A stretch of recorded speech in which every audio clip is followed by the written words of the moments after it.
Jeta kësaj bote dhe e tëra asaj që na rrethon vazhdimisht na lajmëron për një realitet rreth të cilit të gjithë njerëzit janë të pajtuar. Pavarësisht bindjeve të tyre, përkatësive, gjuhëve apo kohrave vendeve që jetojnë, ata janë të bindur se kushdo që ka lindur do të vdesë. Por me gjithë këta unitet rreth këtij faktit pamohueshëm dhe këtij realitetit pashmangshëm, ata dallojnë ndërmjet veti për kuptimin e drejtë të këtij përfundimi. Andaj, disa kuptojnë vdekjen si një përfundim të jetës në përgjithësi dhe në bazë të këtij kuptimi, ata organizojnë jetën e tyre duke u munduar maksimalisht të shfryejnë nepshet dhe të kënaqin egot e tyre, pavarësisht se në çfarë mënyre realizohet e tërë kjo. Motoja e tyre kryesore është të kënaqemi sa jemi gjallë, nga se po vdiqem, atëherë merr fund të tëra. Në anën tjetër, gjejmë besimtarë, të cilët fundin e kësaj jete kanë kuptuar ndryshe nga të parët dhe rrjedhimisht nga ky dallim ka dalluar pastaj dhe jeta e tyre në përgjithësi. Ata e kanë kuptuar se jeta në këtë botë është një sprov nga Zoti i gjithësisë për të na sprovuar se çfarë po veprojmë dhe si po organizojmë jetën tonë. E më pas vije vdekja, e cila e mbyll librin e veprave tona për të na u hapur më pas ky libër në ditën e takimit me Zotin tonë, para të cilit do të japim llogari për tërë atë që kemi vepruar. Jeta e kësaj bote është e përkohshme. Jeta e kësaj bote nuk është gjë tjetër vetëm se si një ëndër, prej së cilës njeriu zgjohet në momentin kur do të vdesë dhe të kalojë në botën tjetër. Jetën e kësaj bote Zoti Xhella Xhelalu e cilëson në Kur'an si një plashkë e pavlerë dhe mashtruese. Zoti Xhella Xhelalu e cilëson jetën e kësaj bote si një lojë dhe një huti. Si një lojë dhe huti. Innamal hayatu dunya lahwun wa la'ibun. Kështu thot Zoti Xhella Xhelalu në Kur'an, jeta e kësaj bote nuk është gjë tjetër vetëm se huti dhe vetëm se një lojë. Kështu që njeriu duhet dalë nga kjo huti dhe nga kjo lojë në jetën e vërtetë të përkushtimit ndaj Zotit Xhella Xhelalu dhe të adhurimit Zotit Xhella Xhelalu. Prandaj, o robi i Zotit, kujdes dhe kujtohu se jeta e kësaj bote nuk do të jetë e përhershme. Jeta e kësaj bote është e përkohshme. Muhamedi alayhis salam thot: jeta e ummetit tim do të jetë ndërmjet 60 dhe 70-s, po ka shumë njerëz që nuk e kanë arritur as 60-ën dhe as 70-ën.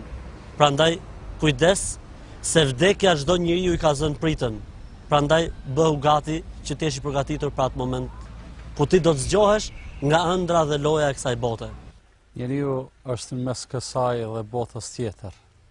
Jeta e tij në këtë botë fillon me lindjen e tij, pas asaj lindja i zhvillohet, rritet e më në fund të vdes. Pra jeta e kësaj bote ka karakter shumë të përkohshëm. Fillon me lindjen e tij dhe përfundon me atë që ne e quajmë vdekje. Megjithatë, këtu është ajo esenca, këtu është e ardhmja, nga se këtu njeriu e fillon rrugëtimin e tij drejt ahiretit. Këtu njeriu e mbjell atë që do të korrë prap këtu dhe atje. Pra, vendimtare për të ardhmen e tij qenka e tanishmja, jeta e tij e kësaj bote ka rol dhe rëndësi vendimtare për të ardhmen e tij. Megjithatë, kjo jetë kalon me çaste, me momente, me ditë, me javë, me muaj dhe vite. Çdo moment që kalon mungohet dhe paksohet jeta jonë. Dhe me kalimin e çdo momenti ajo bëhet akoma më e pakët. Derisa të vijë momenti i fundit i jetës sonë në këtë botë dhe momenti i fundit i jetës së kësaj bote njëkohësisht është momenti i parë i jetës së botës së përtejme. Dhe Zoti na tregon nëpërmjet Kuranit se njeriu është i hutuar nga ky moment, deri në momentin kur do të zgjohet dhe zgjimi i tij do të jetë në momentin kur do të vendoset në varrin e tij. O robi i Zotit, kam ardhur këtu për të treguar konkretisht se kjo do të jetë shtëpia jote e vërtetë. Ne të gjithë besojmë vdekjen dhe të gjithë besojmë se një ditë do të përfundojmë këtu. Mirë po ti jesh koshient se shtëpia e vërtetë është kjo shtëpi. Njeriu nuk ka shtëpi tjetër përveç se kësaj shtëpie.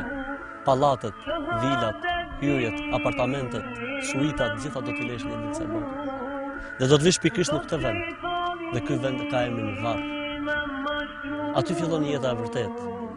Varri do të jetë për njeriu ose një kopsh për kopshëve të xhenetit, ose një grop për gropave të zjarrit.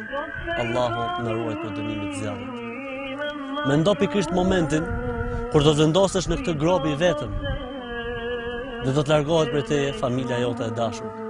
Do të largohet prej teje pasuria jote për cilën je munduar dhe je lodhur aq shumë, saqë dhe Zotin Xhel Xhelalu e ke harru. Saqë dhe fen dhe besimin i ke lënë masdore. Dhe gjithçka do të largohet. Dhe mbetet me ty vetëm një gjë. Është vepra jote, puna jote. Pikërisht do të jetë pikërisht kjo vepër dhe puna jote, shkaku që varri jo do të kthehet në një lulishte prej lulishteve të xhenetit, ose në një grop prej gropave të zjarrit. Zoti na ruaj. Kjo është shtëpia e vërtetë. Dhe këtu do të kthehemi të gjithë.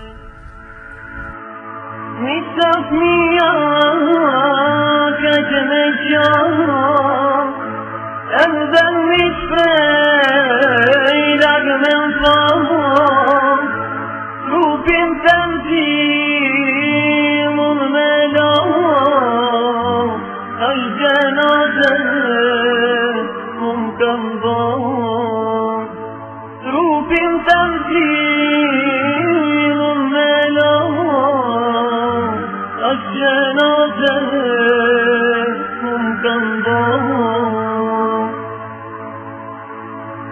Pëm shtjelin me qëtin Dal ka dal të butë pëm shtin Kur më personën prej shtëpin Më shumajin ja kamit Kur më personën prej shtëpin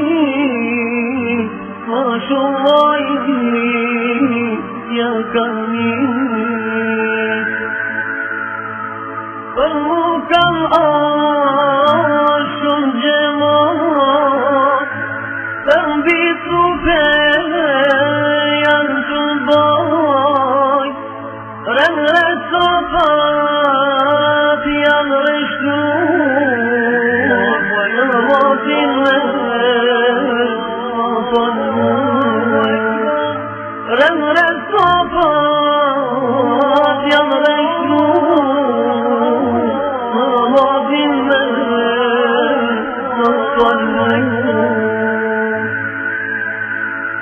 Krejt për mu po bëjnë dua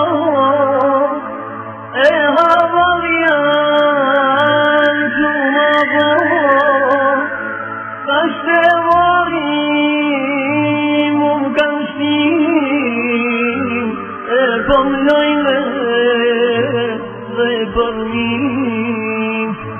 Ka shtevori mu më kanë shtim E po më lojnë dhe për mi Ziklet mota që janë qemu Si majori në më shlengu Kyren o shumë i zin Kër ka brit po mund me gin Kyren o shumë i zin Kër ka brit po mund me gin Dy melek po ram kam dhon Ja kam një thon bojnë tuan Tam shke vopër dinin tam E so mu i gjerë Top me dhon Tam shke vopër dinin tam E so mu i gjerë Top me dhon